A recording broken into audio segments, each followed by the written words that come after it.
I'm ready. Hi, everyone. Happy Tuesday.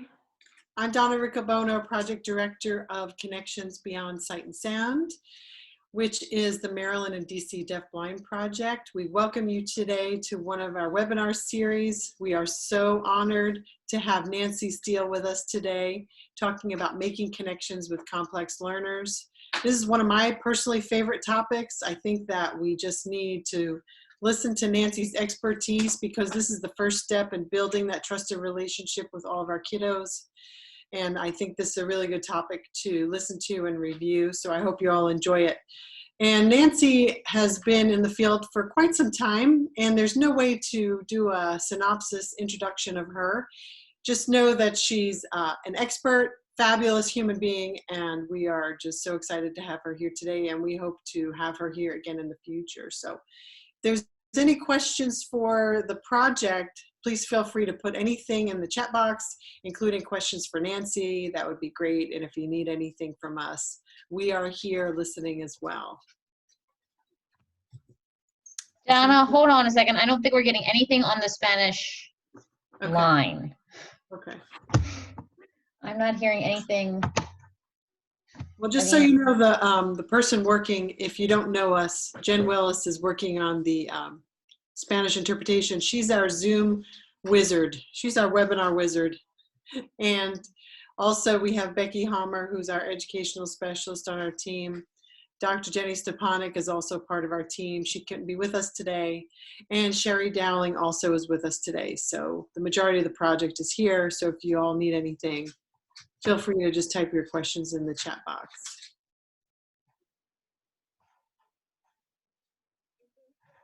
Oh, okay. Now I think we've got something. Yes. Webinar wizard. Oh, I've got questions from our Spanish interpreter in the Spanish pod. All right.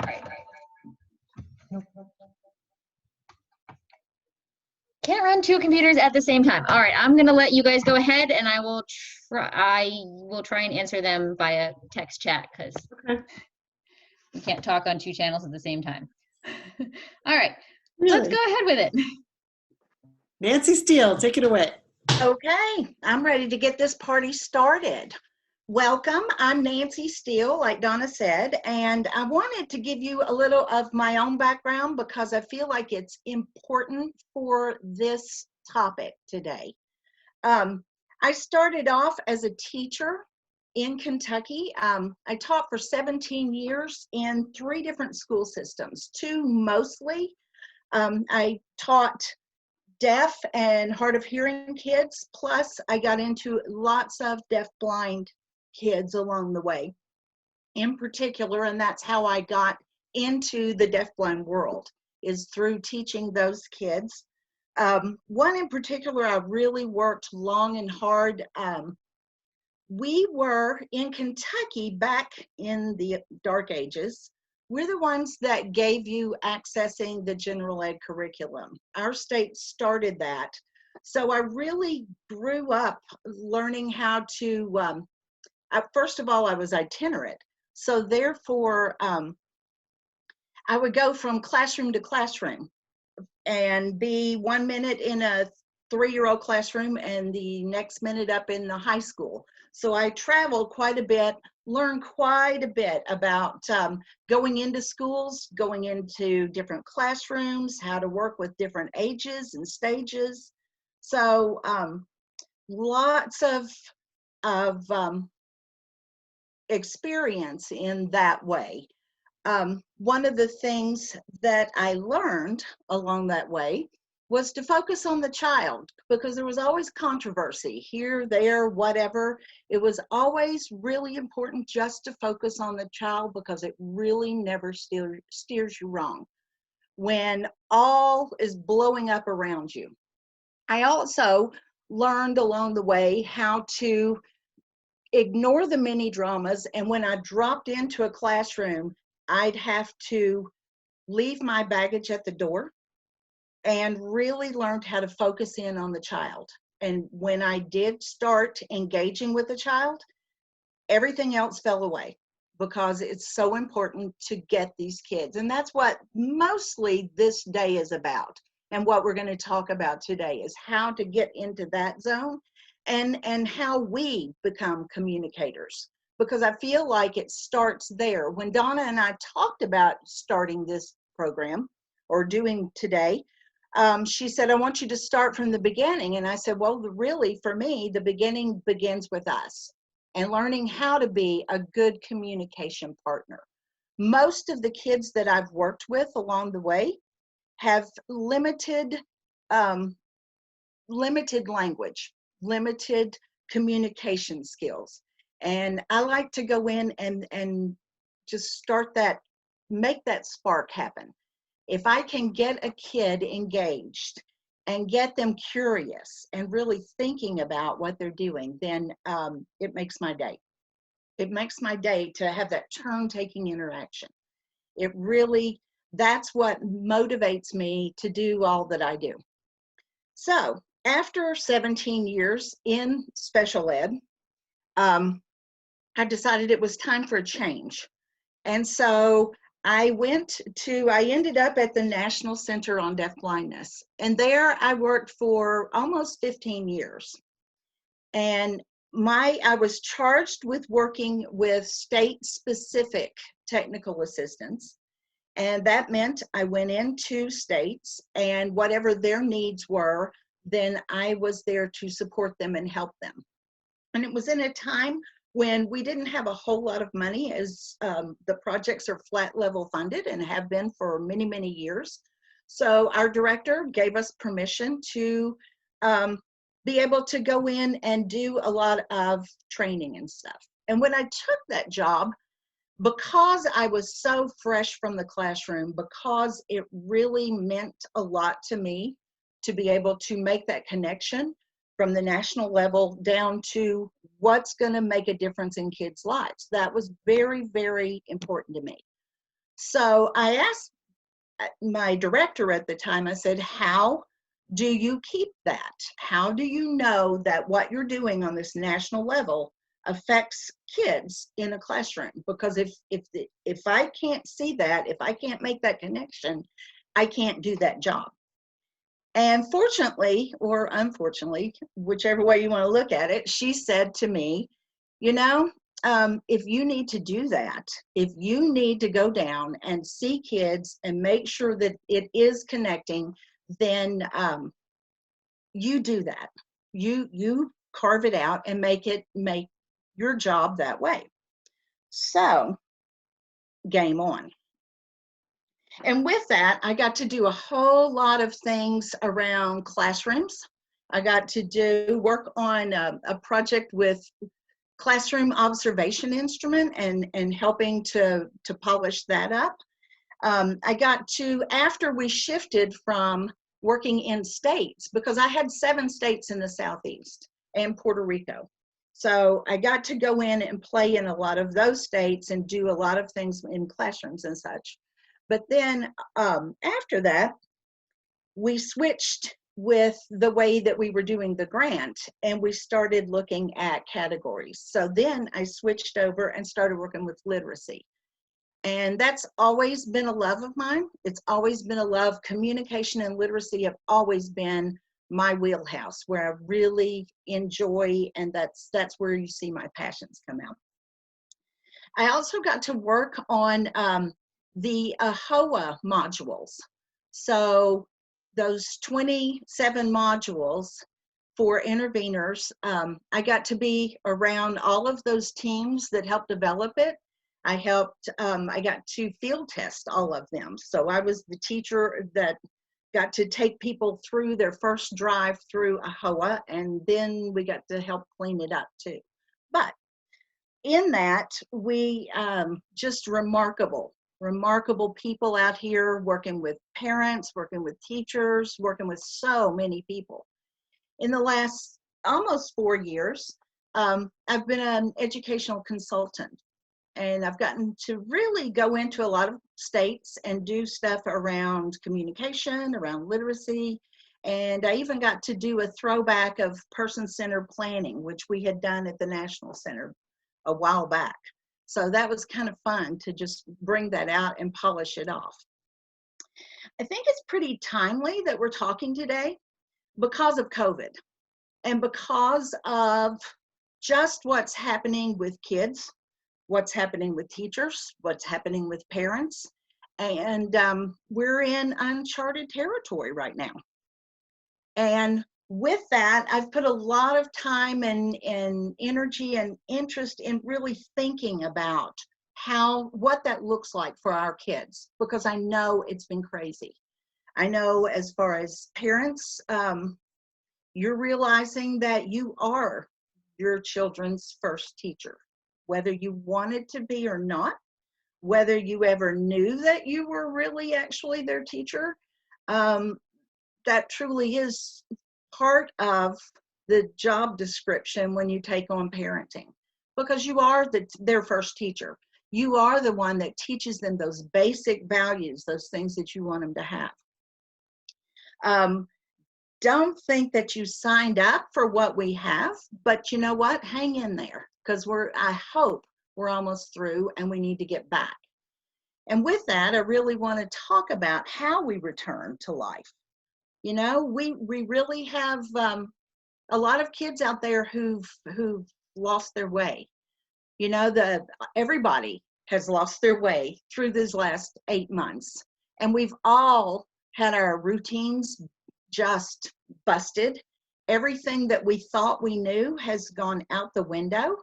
And you know, in thinking about that, I really feel like how disjointed and crazy we all feel because of our routines being out and just banished, that I really feel like that's how our kids feel so much of the time, because we haven't really taught them every step of those routines so that it's so rote to them. You know, our routines are so rote to us. And when COVID hit and we all had to reorganize and redo, it really made us a little bit have to stop and think about life in a different way. And the same thing has happened with our kids. Hopefully, you'll recognize that, wow, if they feel that way all the time, there's something we can do to make that better.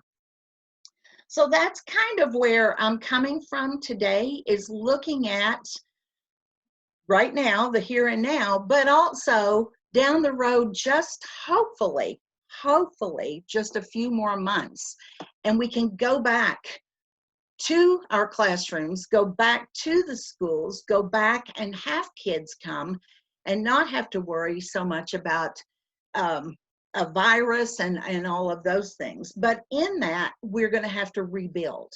And so that's really kind of how I tailored my response today. And what I'd like to really talk about today is just how we go about doing that. So now I'm going to share my screen and we're going to get back to basics. So here we go.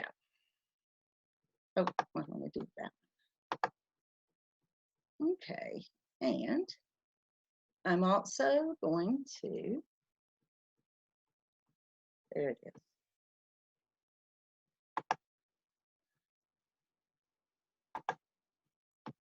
Okay. So, making connections. So, you know, with our kids, with our learners that have these complex needs, there's so much that happens if we think about incidental learning.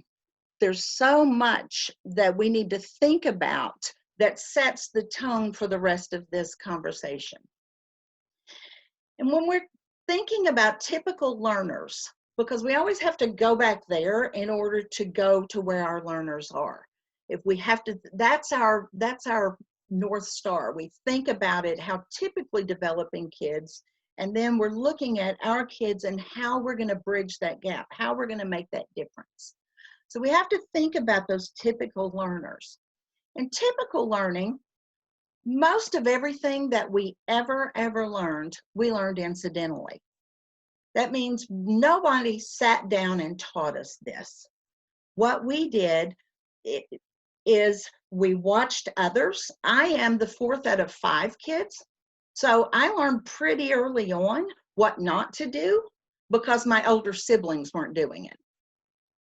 Or sometimes they'd set me up, but not very often because I am that fourth out of 5. Then I turned around, and my youngest sibling has disabilities. So the budding teacher and me turned around and taught him everything. But this incidental learning that occurs is just real automatic. It happens. We very quickly can go into a restaurant and we can see if we're supposed to be seated, if we're going to walk through and get our tray. And a little less intimidating, if you will. Right. On there, sorry, I keep getting a phone call in the middle of this. Sorry about that. Okay. Like even when I was just Googling like Boston Children's, like their website, Hello. I'm seeing cool pictures. They have a whole room decorated. They have like a sky cloud thing. Is somebody talking? I can't promise that's at their welcome site, but that is on their website when you link it. So, Okay. you know, I'm going to keep my fingers Yeah. crossed, and we're going to hope that's the one. Yeah. Jennifer. Even if they don't have that, they do try to make the rooms a little bit more interesting and kid friendly, a little less white sanitized. Jennifer, if you will. is there somebody that can stop And the you talking? can definitely call ahead, see what their protocols are for Okay. music and for movies, whatever that's going to be. Yeah. Ask them, does she Hello? have to wear headphones? Can you just play Jennifer. it in the room? Yeah. I'm sure they're going to be happy to talk about it with you. Okay. Okay. Another thing I was going to say, since you're trying to do it without the sedation, call ahead if you can and see if anybody from Child Is there Lights around somebody who Saturdays, can if help they me are, here? see if you can snag Jennifer. them for your appointment. Okay. You're going to have specific experience working in that Jennifer area or and be Donna? there around that day. Hello? And we might be able to give you even more like very specific, like at our site, this is how we like to do it. This is Can like somebody mute the line? Oh, thank you. Thank you so much. Okay. So if we're talking about typical learning and incidental learning in particular, it's the way most of us learn most of everything we've learned. We think about school as being where we learn the most, but that's not true. That's secondary. And we only learn just a small percentage of everything we learn by listening to others, by listening to someone teach or present. And then direct hands-on learning is very, very small. Very little do we do that. Okay, so now, there. So with sensory challenges though, that turns everything upside down. Everything that we think we know about teaching kids or about learning, it's all turned upside down because of those sensory challenges. When you're thinking about all of those 7 sensory channels that we have, that all of us have, and any of them have any kind of impact, then it really makes a difference in how we learn. So with our kids with deaf blindness, it's completely the opposite. Very, very little can they learn through incidental learning. And then secondary, where we're teaching them, where we're instructing like we typically do with kids, that's very little happens there also. Most of it has to be direct learning or very hands-on experience, because that's the best way to for them to really understand. Something else that's really impacted there is concepts and just learning. If you think about concept development, it's done through experiences. So if they haven't had those experiences, or they're missing huge chunks because of their vision or their hearing, then that's going to impact how they view the world, how they sense the world. So in order to get to them, I feel like we have to be good communication partners. And that's where we're going to spend the rest of this day, the rest of this time together, is talking about what makes a good communication partner. When I go into work with kids, I really have to stop the internal dialogue. You know, usually when we're going in, we're working with kids, it's as a teacher, I'm going in and I've got things I want to do. There are skills I want them to learn. There are things that they need to do. So I'm going in with my own agenda, and I've probably had 4 or 5 other kids that I've seen in the course of the day, plus my own personal children. I've got to pick them up after school. I've got to go to the grocery store, all of those things. And that's internal dialogue is just running through your head all the time. When I'm working with these kids, that has to stop. That internal dialogue has to stop. And I really have to check my body language, because you know, whatever stresses, whatever has happened to me in the course of that day or that week or whatever comes with me when I'm working with that learner. So I have to stop and think about my own body language, because what it's doing is sending messages whether I know it or not. If I'm stressed, it's going to show on my face. It's going to show in my body. It's going to show in my touch. And because touch is so important to these kids, then I really have to think about what it is I'm doing and how I'm doing it. And I have to give that total attention to kids. They deserve that, and that's the only way that I'm going to really make that connection with them and make it work. I have to know myself really well. I've spent years unpacking how I teach kids. Every summer, I would stop and think about that school year and how it worked, what didn't work, what I wanted to do the next year with kids, how I wanted to do things. So I had to check what are the things that matter, and how is my touch working with that kid? How am I watching things? How am I interacting? What am I missing? Because there are so many things, as attentive as I can be, there's still things that I'm missing. One of the things that I would suggest is the videotape, to videotape yourself. Now, my mama need never worry about me going to Hollywood, because I hate to watch myself on tape. I will never watch this presentation because I can't stand it.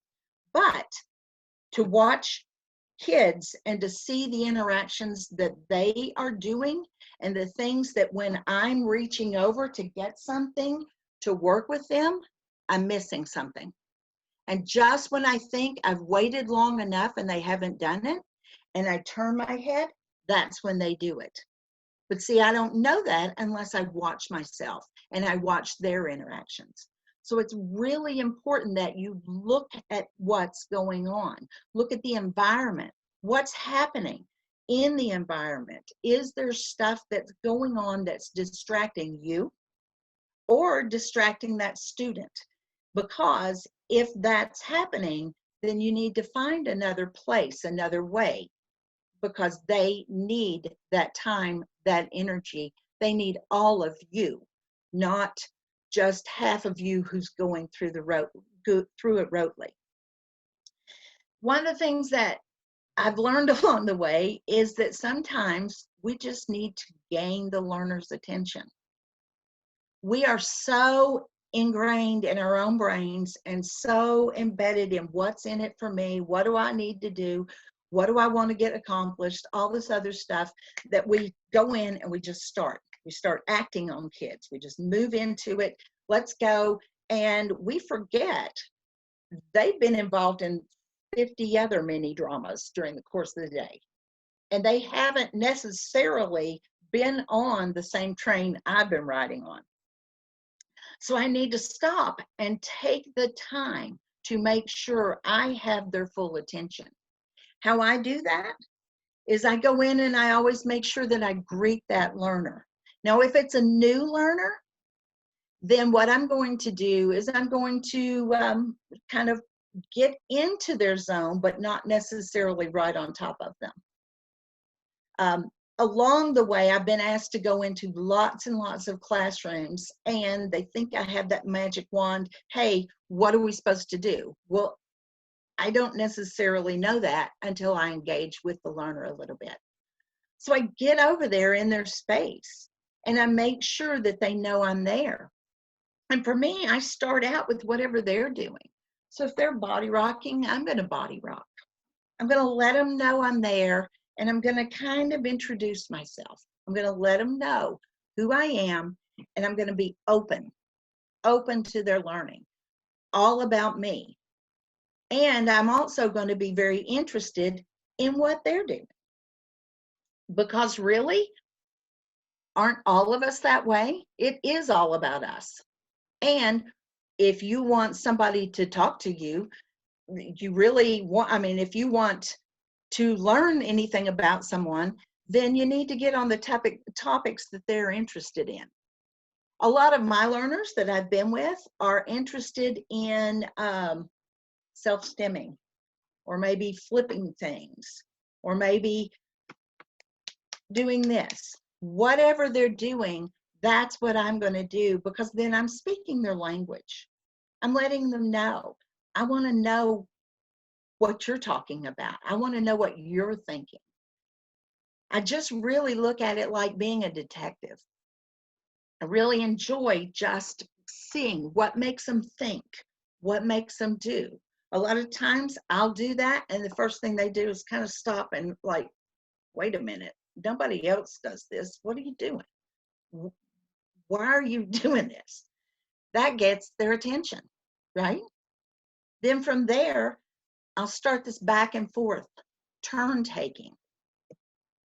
If it's a known person, if it's somebody that I've been with lots of time and I know them, I'm always going to have some kind of greeting ritual where I let them know, hey, it's me. And I'm always going to have that personal identifier. It may be a necklace, it may be a ring or a watch, something that's going to let them know it's me. This is who I am. I'm always going to be this way. And they can check me out so that I'm open. I'm letting them know I'm open. I'm a willing communicator, and I've got my hands up and I'm ready. I'm ready to have that conversation with you on whatever it may be. And I've had some of the best conversations where we've never said a word, where it's been back and forth, that flow. Because what I really want them to do is that turn taking. Because what is turn taking? It's the beginning of communication. It's how we learn and how we talk to each other. We say things, then we hush, and they talk, and we listen. So it's that back and forth, that flow that I'm really working for. That's what I want, no matter what it looks like. A lot of times in those early interactions, I don't use a lot of toys.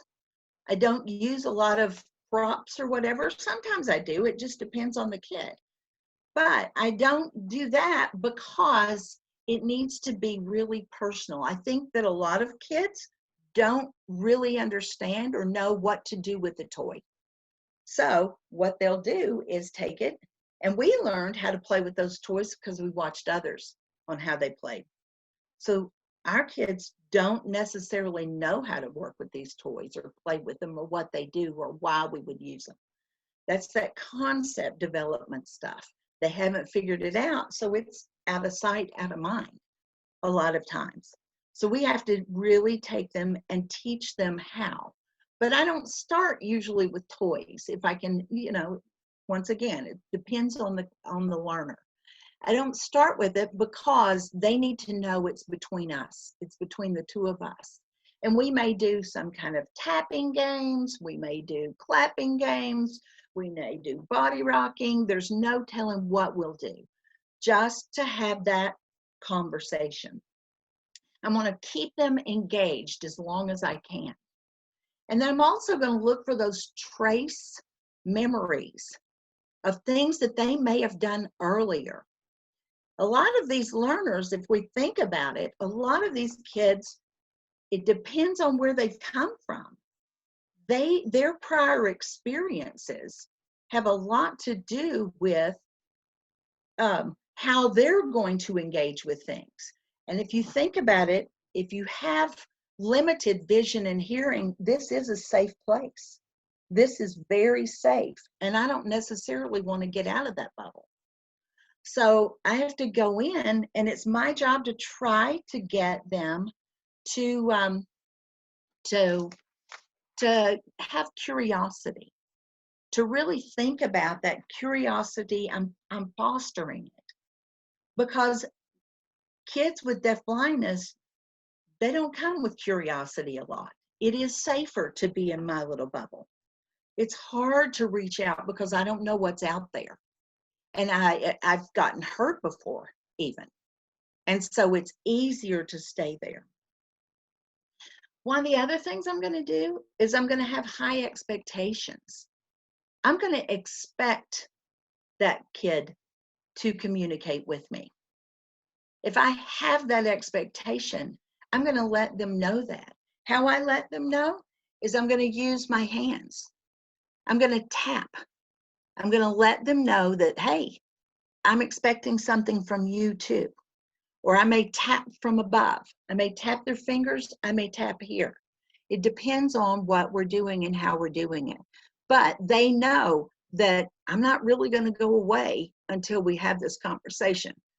And sometimes I may back off and give them a chance to process, because it's really important for them to understand. I call it a dance. I call it a dance because we start and it gets real intense, and then I back off, and then real intense, and I back off, because they're trying to figure out, who is this person? Who is this crazy person who's all up in my space now? And what are they trying to tell me? And a lot of times I'll use hand under hand, and we'll talk about that in a few minutes, but I'll use that. And then they know, wait a minute, you're trying to communicate something with me. You've got something that I want, and I don't even know what that is yet. But you've intrigued me enough. So they start sensing and they start seeking that information from me. One of it, again, a lot of it is because I've been open, and I've opened myself up to them. I let them explore. This is who I am. This is what I do. This is how I'm going to react. And I'm really wanting to have fun. I want to have fun with you. Let's make this really an engaging thing. Because if I'm that way, if I'm happy and excited to be there, then they're going to catch on and catch that spirit. If I go in and I'm not wanting to be there, then they're going to shut down too, because it's like, why would they want to talk to me? The other thing I'm going to do is preserve the dignity of the child. At all risks, I'm going to make sure that no matter what we're doing, the dignity of the child. Because I feel like if I'm working with learners who have limited language skills, then in some ways I'm speaking on behalf of them. And I am doing that today. And I'm very respectful of that. I'm very respectful of not misinterpreting what they want to say and how they want to say it. A lot of times that comes out as looking like behaviors. And that's usually when I get calls is, oh, behaviors. But in my world, in my life, behavior is communication. And it's up to me to really look at that behavior and try to figure out what it is and shape it into something better. When I think about this too, it starts with a trusting relationship. And that's based on those reciprocal interactions. The two people are taking turns. We're communicating about that same subject. We understand each other, and we share emotions. You know, and when I'm working with kids, and even in the in the throes of an intense interaction, I will name their emotion. Oh, you're mad. Oh, you're frustrated. Oh, you're happy. Because I feel like that validates them. That lets them know that anger, that frustration, that whatever emotion is coming out, it has a name. And we don't often name it for them. We don't often let them know that, yeah, it's a valid thing to be mad right now. It's okay if you're doing that. In that way, I'm affirming them. I'm affirming that, yeah, you know, most of us do get angry when things are taken away or when things don't happen that we want to have happen. So I let them know that that emotion, that anger, is really important, that they identify it and they can label it, because in that, then that builds that concept that you have emotions and that they have meaning. I'm going to always affirm them, and in their actions, I'm going to be there, that one step ahead of them as we're walking through a routine, as we're thinking about how to build your day, what's going to happen next. It's my job to let them know what's going to happen next, what's expected of you. Now think about that. What's going to happen next and what's expected of you. And if you set that tone with learners, letting them know this is what we're going to do, and then we're going to do this, and then we're going to do that, then they're able to predict and anticipate. And that's what I'm looking for. I'm looking for them to be able to anticipate. Until they get to that place where they can anticipate, and it starts to click in that this is autopilot now. I can do this because I've done this before. I understand this routine. I'm going to move back and let them do that piece of that routine, and then go back in when they need that help, when they need that direction. So it's that back and forth, that ebb and flow of me being that communication partner, because I want them to understand their world and how it works, and those routines and how they go from one step to the other to the other. I'm also going to wait for them, because sometimes if you have all of these 7 sensory systems that are out of whack, and I've given you some information, it may take a few minutes for them to really process what just happened. And so I'm going to take that time and I'm going to wait for them. And when I think I've waited enough, I'm going to wait some more. And see, I'm not a very patient person. I really am not. How many times have we heard as special educators, oh, you're so patient? No, I say I'm impatient, because I get behind them and I'm like, you are going to do this. We will make this happen. So while I'm saying that I want to wait for them, there's also that expectation of, I'm waiting for you, but I expect something at the end of this. I'm expecting you to communicate with me. I'm going to pace that. I'm going to get into what I call the rhythm of the child. So if the child is a quick, steady, fast person, then I'm going to speed up my flow, and then I'm going to try to back it down so that it's a little bit easier for them to understand what I'm doing. If they're slow, I'm going to go even slower, because I want to get into their pace. I want to get into their rhythm. I want to do the way that they can best receive the information. And then I'm going to use hand under hand.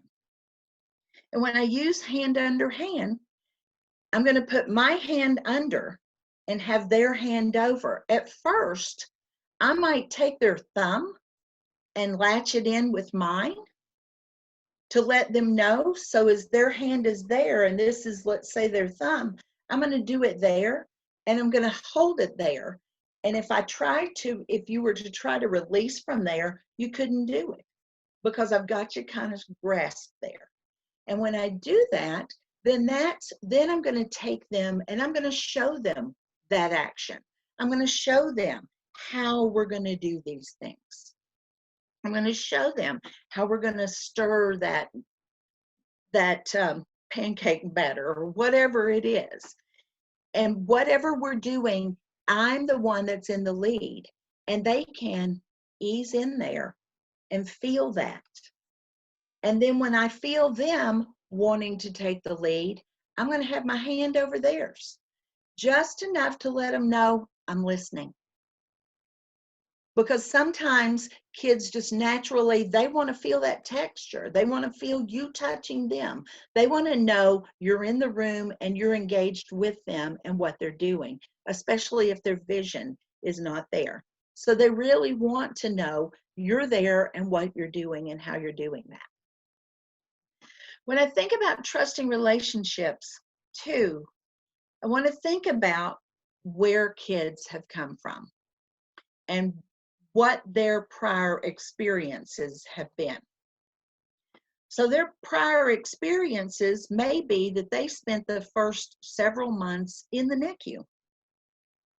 And you know, the NICU is loud. It's abrupt. There's lots of action. There's lots of things that are going on, lots of bells and whistles, and it may be on you, it may be on somebody else. There's lots of wires. There's lots of things keeping them alive. And so it's not the way that you and I grew up. It's not the way that we were first brought in this world, and that bonding piece. So when we think about kids that have been in the NICU, a lot of times too, those things that happen in there, they come with them. A lot of those behaviors, a lot of self-stem behaviors even, start sometimes in the NICU. You can trace it back there. I had a parent tell me one time that her son, who was deafblind, he was about 10 and he had AFOs that they were trying to get on him. And he kept just going off every time that they would try to put him on him. And they checked them, they checked the size, the fitting, everything was good. Then the mother remembered that zip that you hear with the Velcro being torn sounded just like the tape that they would rip off before they did some kind of hurtful procedure on trying to keep him alive in the NICU. But that followed him 10 years later. He still would have that reaction to that noise. See, we don't know what those things are that happen to kids along the way that make them not trust. So we have to think about establishing that trust. We have to be predictable. I'm always going to be the same. And if I'm not going to be able to be predictable, I'm going to let them know that I'm not going to be able to be predictable. So in that course of that day, when we're going through their routines and we're very, very systematically instructing and going through, if something happens that we can't be that way, I'm going to let them know or try to let them know. This is going to be different. And that can be done in a variety of different ways. I'm also going to be dependable. I want them to know I'm there for them, thick or thin. I'm going to be responsive also to their actions and their reactions to things. I'm going to let them know that I'm there, that what I'm doing with them, it matters, and that we can always have fun with it.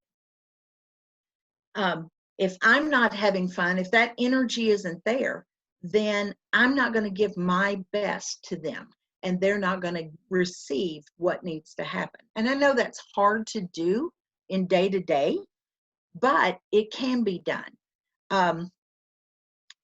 I feel like if we aren't that way for kids as a role model, that why are we there? What's the purpose? If I'm not really going to give them what needs to happen, then I need to recheck what I'm doing. I also sometimes need to just step back and ask, what is the lesson here? What is it that I'm learning? What is it I'm teaching? And what do I want this individual to get out of this? Because sometimes we get so caught up in our standards and in our skills that we want them to learn and all of these other things that we forget sometimes that whatever it is that we're teaching, that may not be the actual lesson that the kid is learning. So we always need to stop and think about that. I need to think about, where is the child? What do we want him to do? Where do we want him to go? And how are we going to get him there? And that's where you rely on the parents. You rely on parents to really, where do you want your child? Where do you see your child 10 years from now, 20 years from now? How are you going to make that happen? How are we going to, as a team, how can I help support those efforts? Even when I don't necessarily believe in those efforts. That's not my judgment. That's not my call to make. What my call is to try to get this child as independent as possible. And sometimes independence looks different for different learners and different families, and what they want and how they want it to be done. When I'm developing that trusting relationship, I'm going to expect, wait for, and acknowledge that child's responses. I'm going to let them know that I'm right there. I'm expecting them. That expectation, because see, I think a lot of times that expectation is not necessarily there for us. We don't, or at least we may have those expectations, but we haven't let that child know that we expect things from them. And you know, when they do, I promise they rise up every time. When children know that something's expected, I've seen them rise every single time and surpass what I far more than I ever expected or thought that they could do. And I've seen that time and time again in all of my travels. One of the other ways that I can develop trusting relationships is to identify the child's likes and dislikes. Washington State Deafblind Project has a beautiful little tool that's likes and dislikes that really unpacks it all the way through the senses. And it's important for not only you to fill that out as the parent or as the teacher, but everybody on the team. And not just that, siblings also, other people, anybody who knows that child. Because just like the rest of us, children are going to act differently with different people. Just like I act differently with friends than I do when I'm talking today with you guys, or I may be different when I'm in a church setting or in a grocery store setting, as different than when I'm in a park. Children are going to be the same way. So they're going to show those likes and dislikes in a variety of different ways with a variety of different people. So we want to make sure that we include those things. Siblings are hugely, hugely a piece that can really help with knowing kids, knowing the interest and the likes. I can't say enough. As a sibling myself, I could tell everything about my little brother. All you had to do was ask, because I knew, and the budding teacher in me was always on top of that. So God love his heart, he still speaks to me to this day, even though I was right on him and expecting the whole way and knew just exactly what was going to happen. I'm going to allow children to direct conversations about their own topics. I'm going to follow their agenda, not mine.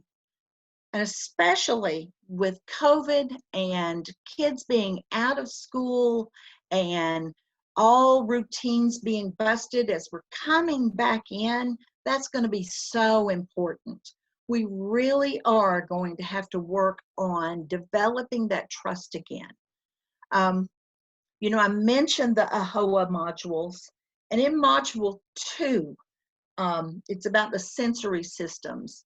There's an exercise that I would suggest to all teams to be able to go in and find, and you can ask your Deafblind Project. If you don't know where to locate this, you can ask them because they will know.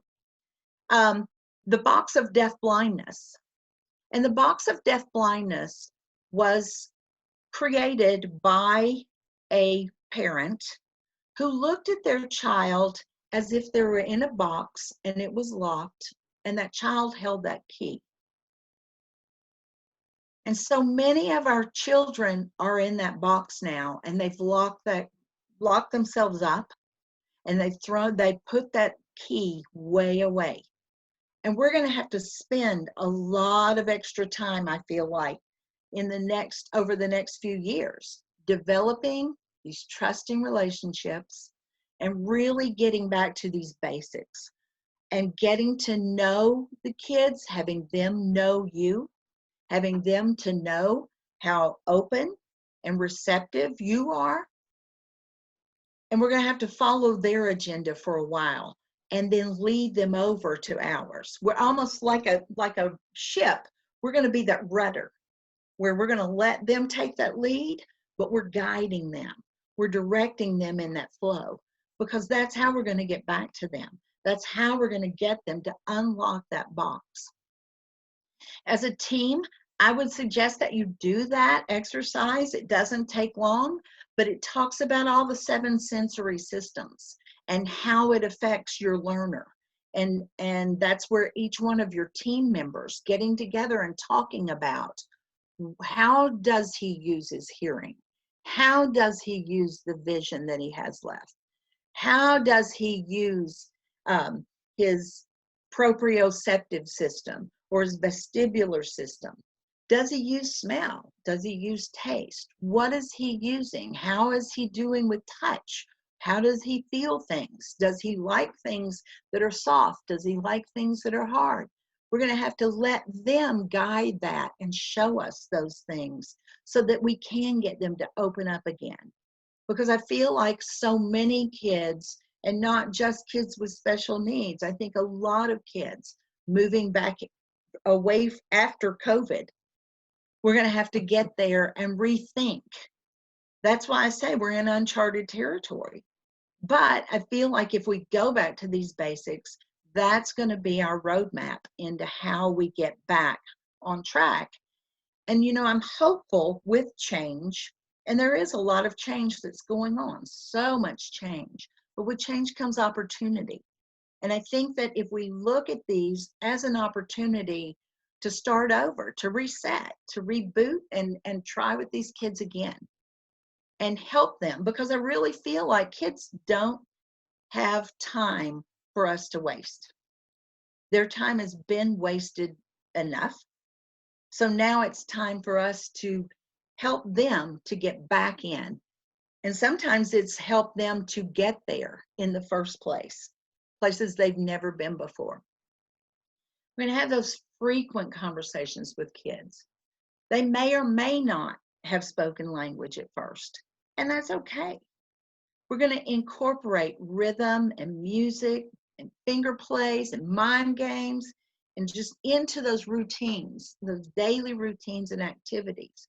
We're going to really stop and think about routines and really unpack them.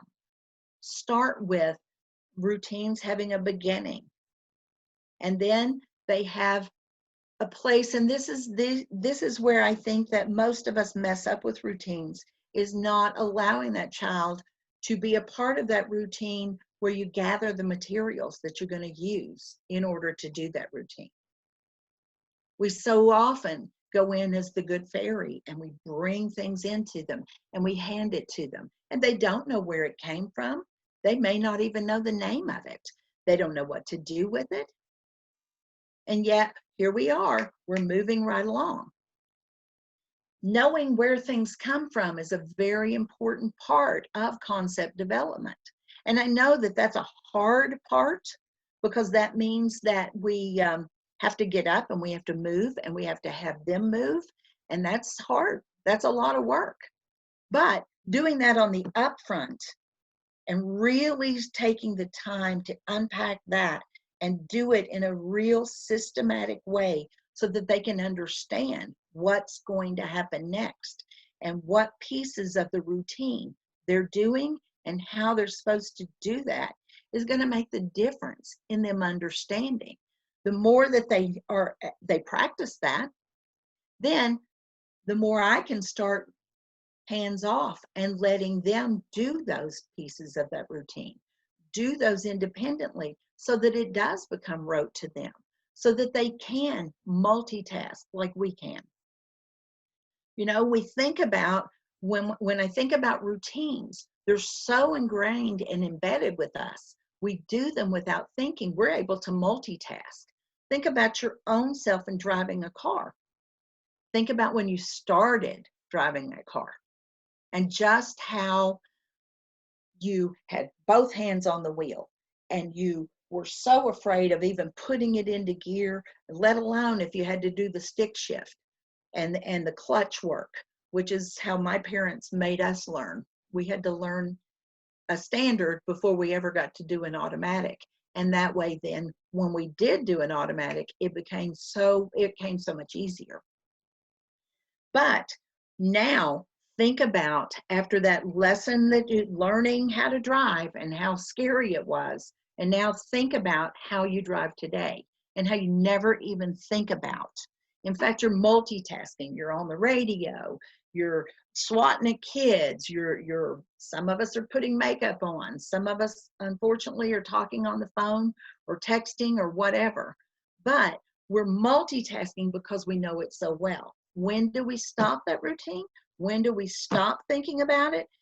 When there's something up ahead that causes us not to be able to go on our typical route, or there's construction or whatever. That's the only time that we really think about our driving. And it's kind of scary when you really stop and think about it. But we haven't taught our kids that way. We haven't taught this population that way so that they get to know those routines so well that they don't have to think about it. Remember what I said about COVID and how everything is disjointed. I feel like that's how they feel because we haven't done it in that very systematic way that helps them to really unpack and understand it. So then they can do it without having to think about it. And maybe then they can multitask also. When I think about all of this, I want to give a little shout out to parents. I know that this last few months has been horrible for you and crazy, and you've had to try to do work plus work with your kids plus try to figure it out plus be the teacher and everything else that you have had to be. I just want to say to you, hang on. It won't always be this way. I have to believe that. I can't give you an end date, but I have to know that it's not always going to be this way. And so there will be better days ahead. I think that the bulk of this hopefully is behind us.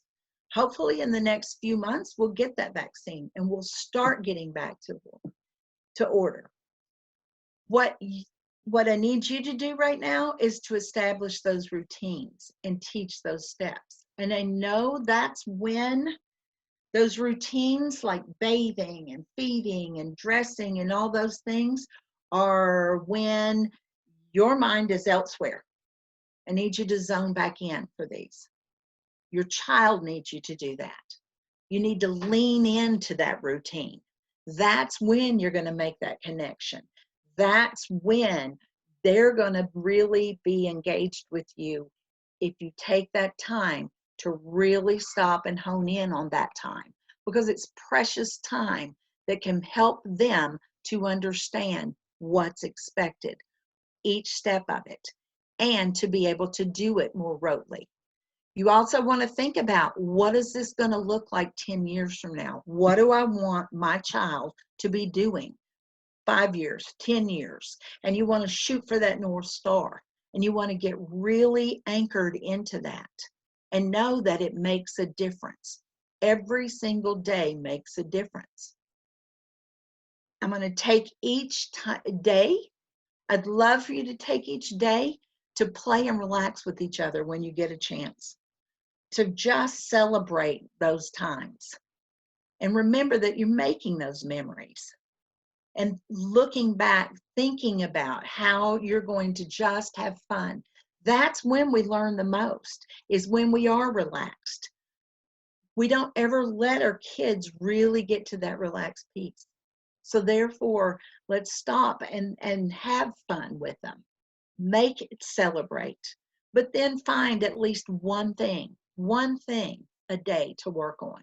Maybe that's 2 minutes. Maybe that's while they're brushing their teeth, or maybe it's while they're putting on their socks, and you take that 1 minute extra to let them pull that sock up, or put that shoe on, or put that jacket on, or whatever it is. Find that one thing every day to work on, even if it is just a minute. Use your team. Right now, your team is sitting there, and I know that we're all in different places. Some kids are going to school, some kids are not. Some teams are seeing kids, some teams are not. There's such a flux in what's going on right now. But use your team to help you develop those routines if you're having trouble with it. Help them to develop that vocabulary with you. Help you to problem solve. Be a little vulnerable. It's okay. Because you know what? Most teachers are parents also, and they're struggling with the same things at their house. We're all in this together, and we're all trying to figure it out. And so use your team. And if they don't know, ask them to ask others. Your deaf-blind projects all have all kinds of resources, and they're there to help you. They're there to give you those tools or to help that team to figure it out. One of the things that a very good friend of mine, Tina Herzog, always says is whatever the child needs, the team needs. So if the child needs a communication system, the team needs to understand how to use that communication system. If the child needs to understand concepts, the team needs to understand concepts too, and how they're going to implement them, and what's the most important way to do that. Then reach out for help. You know, there's a lot of help out there. Just reach out and ask, because we're all in this together. We're all trying to make sense of it. Now, my message for teachers. Once again, I'm going to say it's not always going to be this way. My hat is off to you for everything that you've had to learn in this last year. There's been so much of a learning curve for teachers to not only have to, their first thought, I guarantee, was, oh my gosh, what's going to happen to my kids? Because teachers think of them as my kids. Parents, it's important that you know that and understand that we love your kids, or we wouldn't be doing this. So we are thinking about your kids. Teachers, it's not always going to be this way. You've had to learn how to be in a Zoom room, how to entertain kids virtually, which is hard to do. It's almost impossible with a lot of our kids. It's almost impossible. So what you can do in other ways is to be thinking about what are routines that a kid would need. They're going to need bathing routines. They're going to need toileting routines. They're going to need feeding routines, dressing routines, all of those things that are going to help. And so think about those routines and help parents. Help them figure that out. Help them. When you do get back with your students, you're going to have to take time to rebuild that trust. If you knew that student before. And if not, then you're going to have to learn how to build that trust to begin with, if you haven't had that student before. But rebuilding it, taking that time, because I guarantee you those standards, they'll be there. They'll be there. But what isn't going to be there if we don't build that trust and take that time is that engagement that we want from kids. They've gone through a lot. They haven't been able to figure out. We've had a hard enough time figuring out COVID and how this all plays out. We're still wrapping our heads around it. And then we think, how can we explain it to our students? How can we explain it to our kids? It's impossible. to be able to explain it to them because we don't even understand it. But with that, we've got to build that trust, and we've got to start with just making it personal, making that connection, making sure that they understand that there is a method to the madness. Talk often with your team. I learned so much from other teachers. I never could stay in my area of expertise. I could never stay in my deaf world, because that speech path, she was always doing something interesting. Or that teacher of the blind, you have some interesting tools. Or that OT or that PT, oh my gosh, why do you do that? And how does that help? Ask those questions. Learn from each other. Open up your tool chest of all of the things that you use and really open it up and teach others about, well, when you think about hearing, it's this way. Or if you think about his vision, and this is how he sees things, so therefore we got to do it this way. We got to have his all of those supports in place in order for them to learn. So it's important for us to talk to each other, learn from each other. There are so many materials out there that weren't there when I was back in school in the dark ages. There wasn't even internet. Now there's so many resources, so many things that are out there at the touch of our hand. But so much of it is so overwhelming to us that we shut down. So stop and think about that one thing you want to learn about and look for that. And start there. Start small with yourself. As a team, teachers, develop a communication dictionary and involve the whole team. That means these are the cues I'm going to use. I'm going to use this touch cue when I do this. And so I need to record that and make sure that everybody on the team understands that and knows that.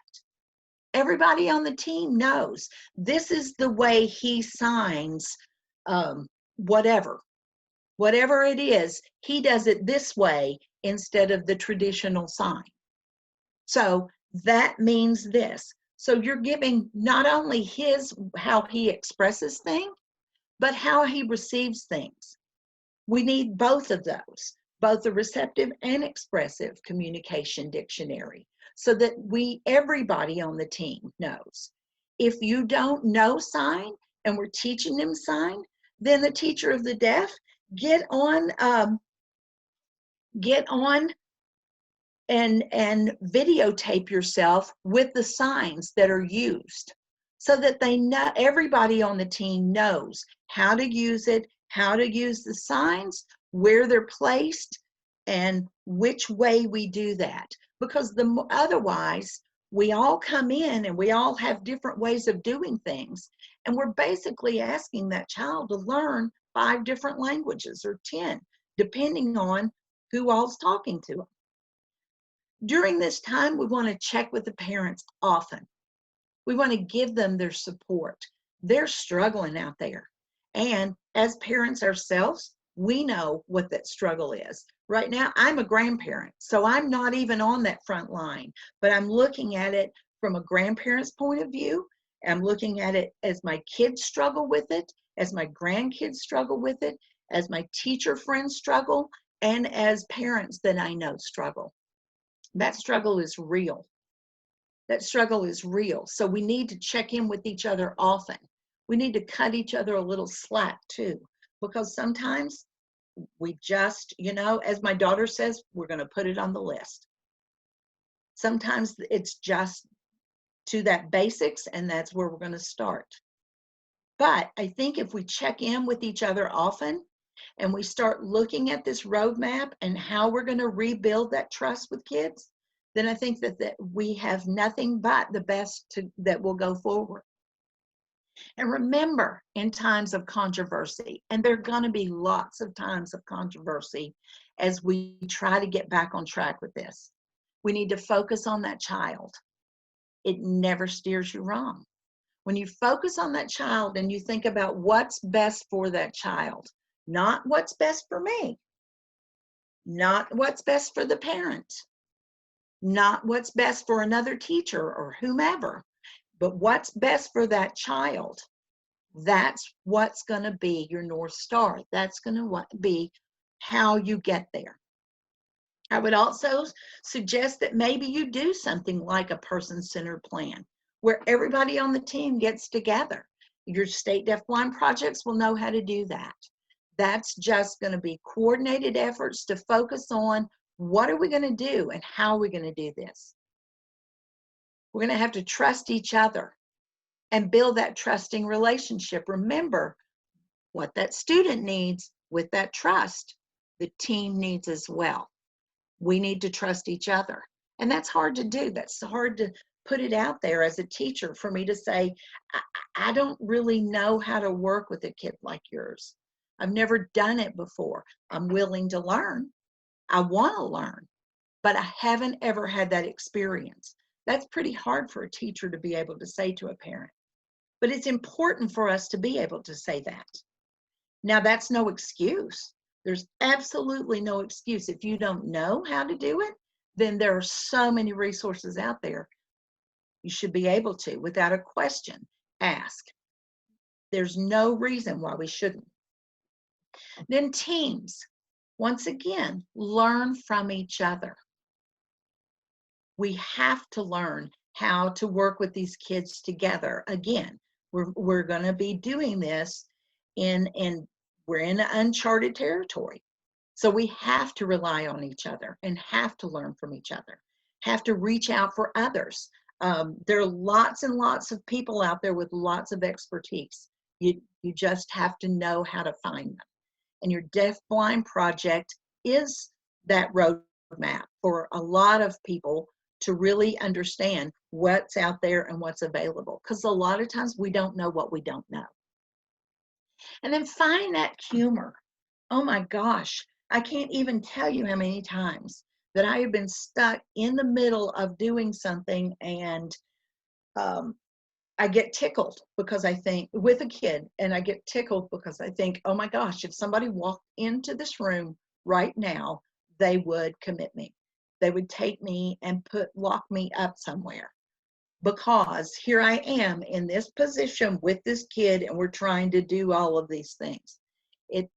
So I start laughing about it and find that humor, find the humor in the hardest of times, because that's what's going to make the difference in success.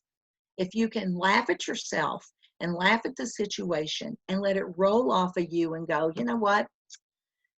Today's not that day we're going to get this done. So we're going to work on this tomorrow. I'm going to take a minute and I'm going to rethink what I've been doing, because it's obviously not going to be working this way. And I'm going to laugh about it. And then I'm going to take it and try again in a different way. I never give up. I always look at how we can do it differently. What can we do to make this work? Because there is a solution. It's just up to us to find it. And then remember that we're making memories here. You're making memories along the way. And that is truly, when things are on autopilot and things are going well, then what happens is, we don't think about it too much. It's during these times that we look back and reflect and go, oh, remember the time we did? Eventually, one day, we are going to get there with this COVID stuff and everything else. We are going to be able to look back on this time. And we may even find that we have some really good memories from here. We need to embrace this time that we do have with our families, even though it's up close and personal, and a lot more up close and personal than we signed up for. But it makes a difference when we frame it in a different way. If we think about it as we are making memories, we are really going to be able to laugh about this, or we're going to be able to tell our grandkids about this, or whatever. We're going to have some great stories out of this, but we got to think about it in that way and make it real for our kids. So with that, I'm going to open it up, whoops, for questions. Are there concerns, questions, whatever? Anybody have anything that we want to talk about?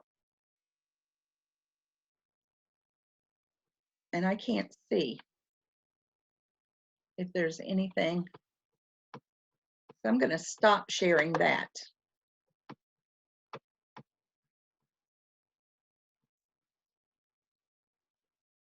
I'm going to stop my share. And now, is there anything, do we have any questions, any concerns, anything that I've said that's upset or even made you laugh or whatever? Nancy, this is Jen. Just so Yes. people know, they can either type in the chat box, or if they would prefer to open their video and speak to you directly, or open their video and sign for the interpreter, whatever is easiest access. Right. Oh, and I see that you put in the AHOA modules. That's great. Thanks, Jen.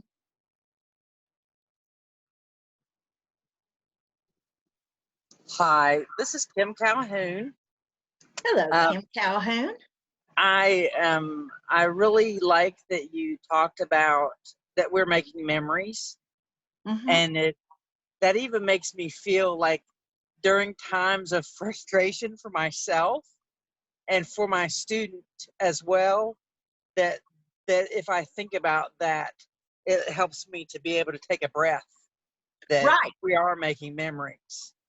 Right. And Um, sometimes that is that taking that breath and saying, we're making memories here. And it makes you laugh. It takes the tension out. It does. It really does. I do have we're having a meeting soon, a team meeting on Mhm. Thursday. And one of my team members keeps using the term that my student is not a typical deaf-blind student. And I want to be able to say to her, there is not a typical deaf-blind student. There is no That's such an thing. accurate statement, correct? Yes, ma'am. Yes, ma'am. There is no typical deaf-blind student. All of them are as unique as you and I are. All of us that are on this call are all unique individuals. So are these kids. There are some things that we know about deafblindness that if we do it this way, your life is going to be easier. But you can't. It's like nailing down Jell-O, because each is so unique and different that you really can't say so much, you just can't nail it down. You can, there are some things that you definitely want to keep in mind. Now, Thank what you. is so atypical about what is so atypical about your student? He has a lot of stimming behaviors that one certain team member wants to call autism, although that's not a diagnosis. I mean, to me, he's just deafblind. Right. And so many times we as educators need to wrap our head around it and think about concept development. And concept development is based on experience, right? Yes. And so then you develop concepts more deeply the more experience you have and the different ways that you try it out and such. Teachers, we like to grasp onto something that helps us to know what kind of strategies we're going to use with the kid. So therefore, I see a lot of teachers that want to grab onto, oh, autistic-like behaviors. Oh, well, there's this, there's that. So that then helps them to get in their mind right what intervention strategies they should put in. And so therefore, that's probably why the atypical, because that's their comfort zone. That's where they can relate, and that's where they can get into understanding what to do with the student, if that helps. That makes sense. Yeah. So that, while that is kind of a marker that you go, okay, with autism, there's this and this and this and this, that's kind of helping, but you need to stop and think about, and that's where I really say that that box of deafblindness might really help the team and might help wrap your head around what's going on, because then they're looking at, okay, this is how he's using the vision, this is how he's using his hearing, this is how he touches things, this is how he does this, that, and the other. And it really can give you more of a picture where everybody's viewing it like a movie instead of like trying to just pigeonhole some of these things that are going on. If that, does that help? Yes, that helps. Thank you. Anything else? Anybody else?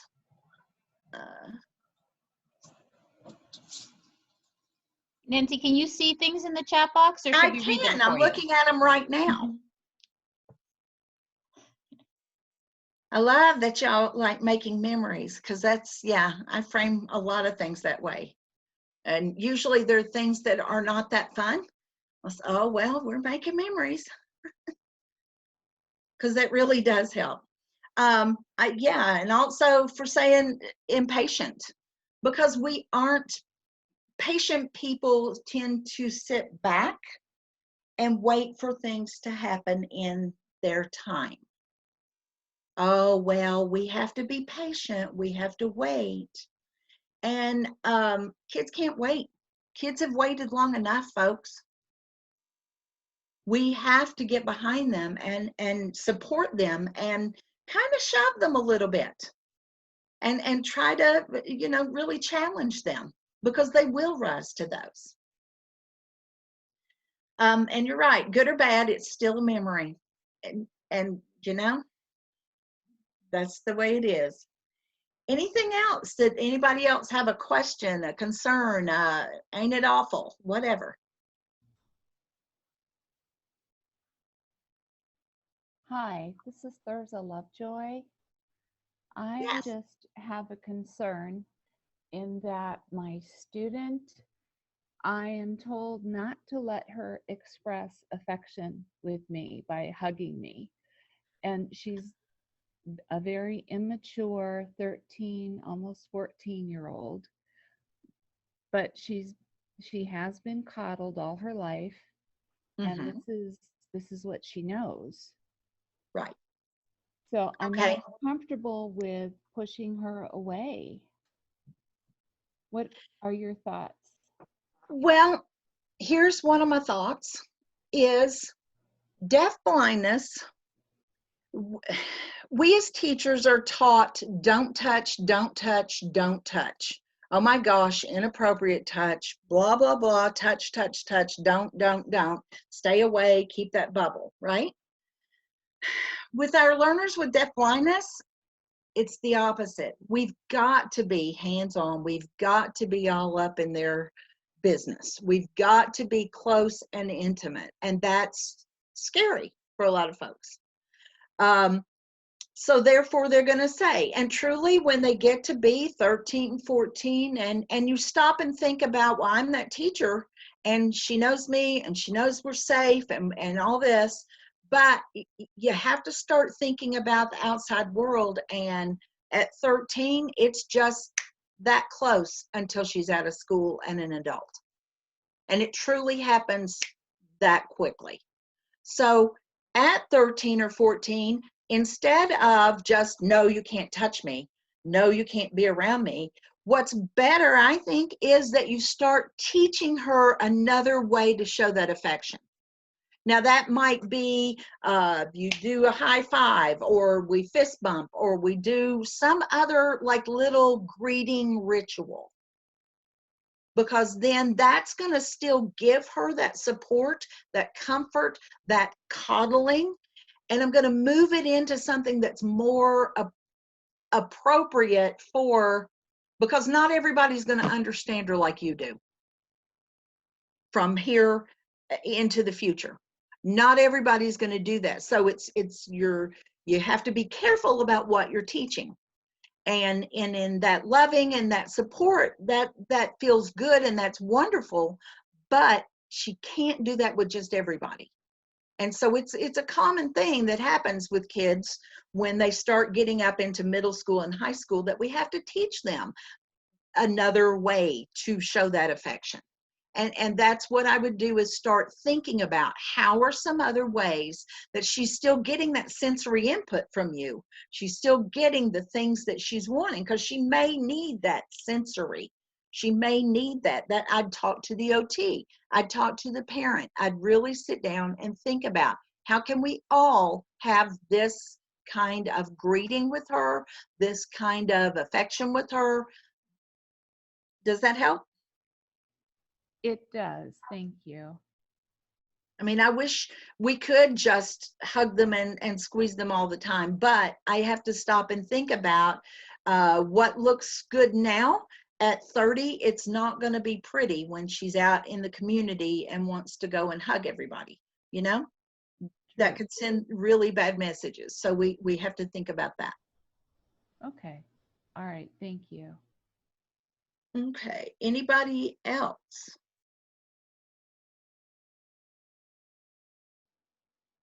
There was something up here a minute ago I thought I saw.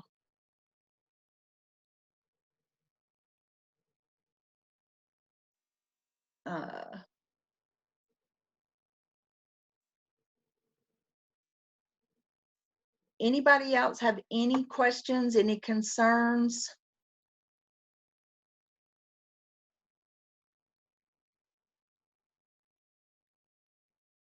Okay, well, I guess then, unless we have anything else, I'm kind of feel like I've given you some things to think about. Hopefully you can use some of these things, and when you're carving out what's going to happen next, whatever that looks like. So with that, Jennifer, Donna, I'm going to send it back to you.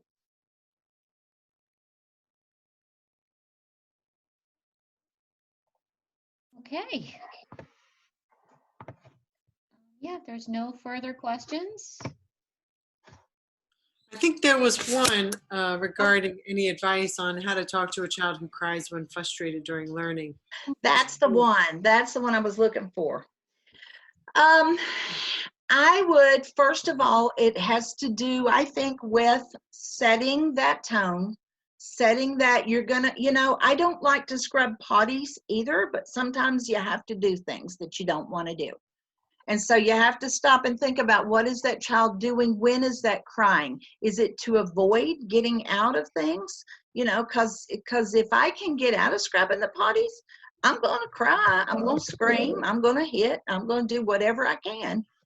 If it's not going to work, then I'm going to have to still scrub that potty, right? So with the kid who cries and frustrated, I'm going to look at that routine, and I'm going to lean into that routine more. And I'm going to acknowledge, yep, I know you're crying. Oh, you're mad, or you're upset. Sorry about that. I know you're frustrated right now, but we got to do this. And I'm going to push them forward with it. I'm going to move them through that routine. And I'm going to do it as systematically and as patiently as I can. And sometimes with that crying and stuff, if they know that they can get to you, then they're going to do it. Of course they are, because they're kids, and kids have to try. They have to try you. That's the role of a kid, is to try your patience. So what I do when I get in those situations, number one, I try not to get into this contest where it's you against me and fight with them, but I am the adult, always.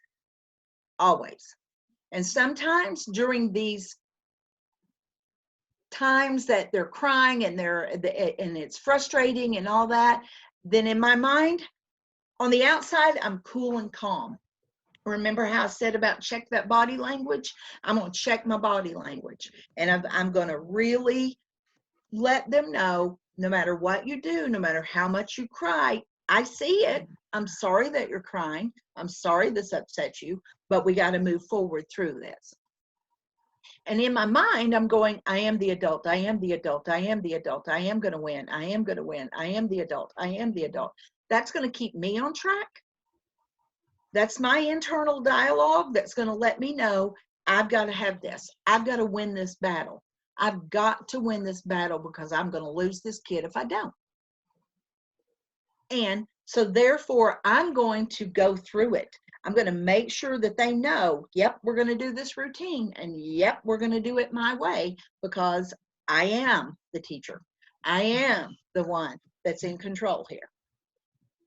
Kids usually will fall in to what's expected. Now, I'm not going to say that they're going to quit crying and it's all going to be over, because crying may have gotten them out of doing a lot of things. So it's going to take some undoing to get there, but just acknowledge it. I see you're frustrated. We're still going to do this routine. We're still going to get this done. We're still going to do this lesson, whatever that is. Does that help? All right, excellent. Because that's the only way you're going to get through it. You're going to power through it. You are the adult. And you know, some days you want to go, I don't want to be the adult today, but that's where we are. I can't help you. Anything else?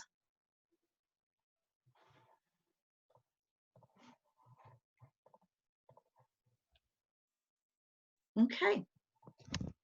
Miss Jen, I'm turning it over to you. And I just say on that, Nancy, we're powering through it, but also just we always want to emphasize the powering through it with accessible communication and interaction with our kids so that they Absolutely. understand what those. Because that may be Expectations part of the problem. If they don't have that communication, if they don't have touch cues, sometimes touch cues can follow through. Right now, I'm working with some good friends in West Virginia, and we're developing some stuff around the communication matrix. And what we're doing is, it's really been fun.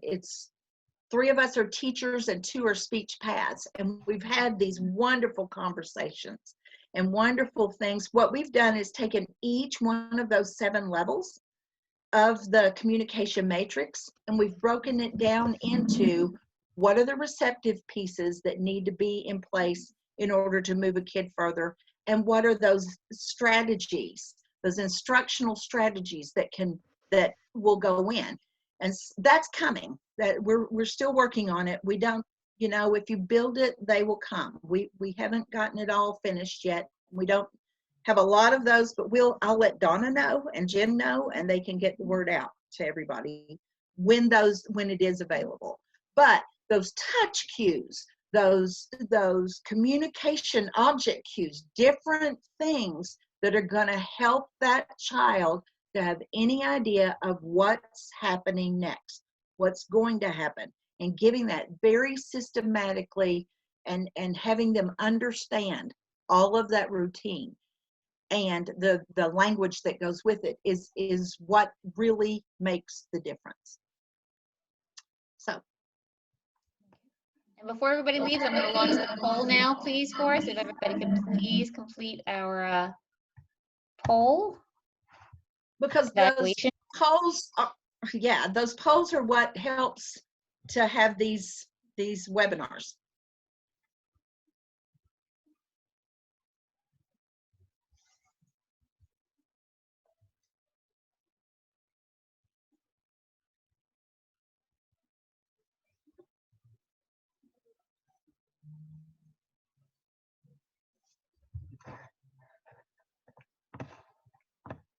And feel free to keep chatting while we are asking questions if anybody has them, while we're just doing the evaluation. We very much appreciate your feedback. I can't promise that I have all the answers, but I know lots of folks, and we know how to get some answers if we need them. And we can't wait for that communication matrix stuff. to be coming out? And we're pretty excited about it. We still have some things we need to do. We're putting in videos and pictures and that stuff now. The content's developed. So as soon as it gets ready, we'll have it out. This is Kim Calhoun again. I am Hello. from West Virginia. If you need an intervener in that group, I'd be willing to participate in any way I can. Well, all right. Well, we appreciate that. We are going to get it out and get it we're going to have to test drive it a little bit and see what's missing or what's not missing or all that. So we'll That keep sounds you all exciting. informed. I'm in Monongalia County, just west of you.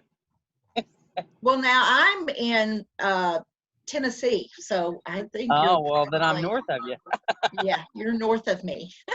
But I'm in Morgantown, so, you know, I'm willing to help Okay. out anyway, especially if it benefits my students. So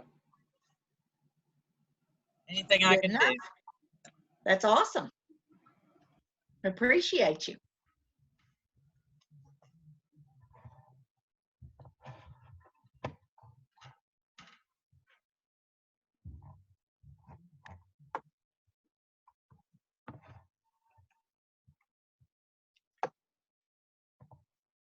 Lots of encouragement and positive responses from today. So thank you very much, Nancy, for everything. Oh, it's